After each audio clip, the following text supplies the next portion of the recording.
Olá pessoal, tudo bem?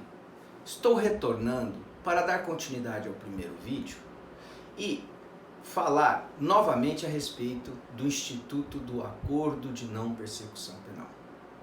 Naquela ocasião, eu me recordo, disse aos senhores e às senhoras que este instituto surgiu no ordenamento jurídico através da Lei 13.964 de 2019, que inseriu no nosso Código de Processo Penal o artigo 28A, local em que, na atualidade, o Instituto está devidamente disciplinado.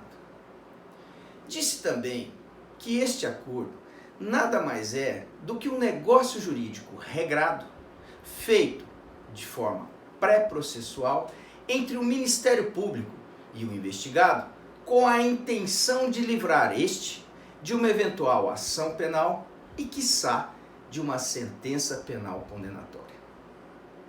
Este acordo, para ser feito, ele deve observar alguns requisitos e serem cumpridas determinadas condições que encontram-se devidamente elencadas no texto do artigo 28A. O primeiro requisito que deve ser observado é que este acordo deve ser formalizado, formal, ou seja, ele não pode ser apenas verbal. Não deve também ser caso de arquivamento. Se a pessoa responde ao inquérito policial, ao PIC, procedimento de investigação criminal, e ao final deste procedimento ele é arquivado, logicamente, por ser mais benéfico, não deve ser proposto nenhum acordo de persecução penal. Muito bem. Além do mais, tem que haver, para que possa existir um acordo de não persecução penal, tem que haver um procedimento de investigação contra o acusado. Um inquérito, um PIC. Se não houver procedimento algum, não há de se falar em acordo. Este acordo, na ideia do Ministério Público e na ideia do juiz homologador, tem que ser necessário e suficiente para a reprovação e prevenção do crime. Ou seja, o acordo tem que ser de uma tal forma que a pessoa que está sendo beneficiada não tenha a intenção de novamente vir a delinquir. Tem também um critério objetivo, que é a pena mínima abstratamente combinada inferior a 4 anos. Outro requisito a ser observado é que não pode o crime praticado, assim o ser, mediante violência ou grave ameaça à pessoa. Se for uma violência contra um bem material, o acordo pode ser entabulado. O que não pode é contra a pessoa humana, pessoa natural. Temos também como requisito que o investigado ele tem que confessar circunstancialmente os fatos para ser beneficiado com um acordo. E não é só, há de serem observados também alguns requisitos negativos.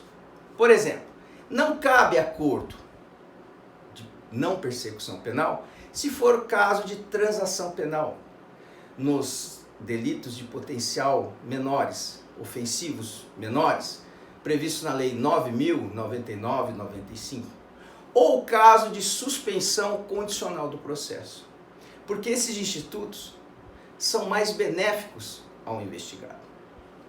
Ele também não pode ser reincidente ou criminoso habitual em delitos graves. Não pode ter sido beneficiado com um acordo de não persecução penal, com transação penal ou suspensão condicional do processo nos últimos 5 anos ou nos 5 anos anteriores ao cometimento do delito. E tem mais.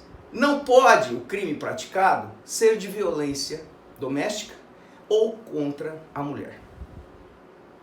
Preenchidos esses requisitos, o investigado terá que cumprir algumas condições, quais sejam reparar o dano ou restituir o bem, salvo impossibilidade de fazer. Ou seja, ele, para ser beneficiado com o acordo, tem que reparar a vítima, ou restituir, ou devolver o bem que ele se assenhorou indevidamente. No furto, tem que devolver o relógio, tem que devolver a correntinha, tem que devolver o carro. Ele tem que renunciar aos bens e aos proveitos do crime, ou seja, devolvendo ele renuncia aos bens, mas os proveitos também, no sentido de que se ele vende o relógio, se ele vende a corrente, se ele vende o carro, o dinheiro que ele ofere com essa venda é um proveito. E este proveito, para ser beneficiado pelo acordo de não persecução penal, tem que ser devolvido, ok? Ele deve também prestar serviços à comunidade por um período em que o Ministério Público, a comunidade, o serviço à comunidade, cujo tempo será a pena mínima abstratamente aplicada, reduzido de 1/3 a 2/3. Tem que pagar uma prestação pecuniária a uma entidade pública que o Ministério Público irá escolher. E por fim, pode ser fixadas outras condições pelo Ministério Público, condições estas que é este órgão que irá encontrar, que se adeque àquela situação concreta.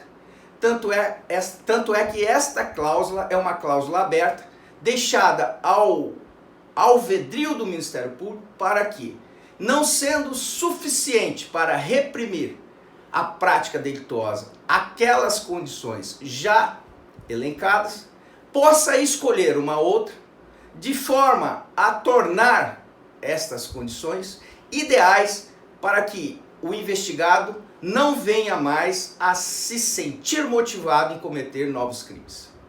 É isso.